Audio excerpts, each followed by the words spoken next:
Legend. That's man moto vibes. TMV Chi advance time chino buchi operator. Wakandikumbra moyo mwepesi ndikakukurira. Kongo sina flu but waingo ndifurira. Ndakakupa maki moyo mkatuka ndikira. Chiti uri mwenje murimo kazonditsimira. Ndaisa siva uri heartbreaker.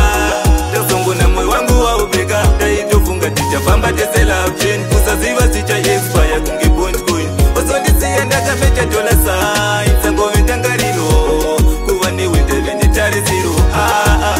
Ndevenitari zero. I realize love wenyu wewe moto we mapepa nditipira-vira. Newakagara wakanditipira lady moyo ndisina kukusarendera. Listen baby umoyo wandibaya chuchetse nwara baba kanza advanced ndangova chimshi pese pa waindipa attention ndasaziva one day uchandipa termination. Ndaisasiva uri heartbreaker. Ndasongo na moyo wangu wa ubeka. Ndaitofunga tichafamba tese love chain. Kusaziva sicha expire kungi point coin. Osondisiya ndakamecha dola sign. Sango ventangarilo kuva newe ndevenitari zero. Ndevenitari zero.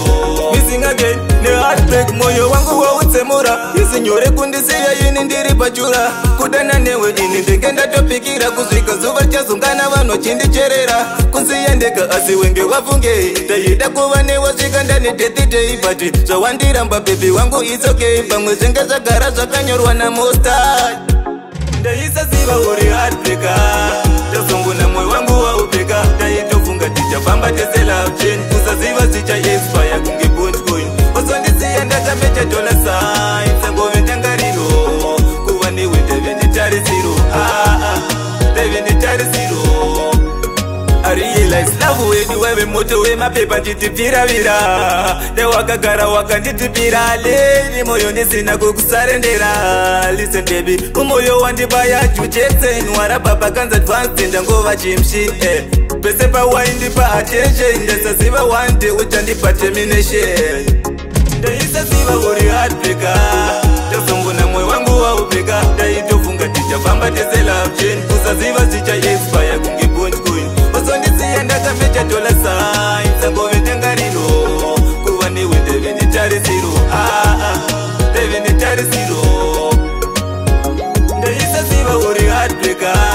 Ndasongo na moyo wangu wa ubeka. Ndaitofunga tichafamba tese love chain. Kusaziva sicha expire kungi point coin. Osondisiya ndakamecha dola sign. Sango ventangarilo kuva newe ndevenitari zero. Ndevenitari zero. Wakandikunda moyo mwepesi ndikakukurira. Kongo sina flu but waingo ndifurira. Ndakakupa maki moyo mkatuka ndikira. Chiti uri mwenje murimo kazonditsimira.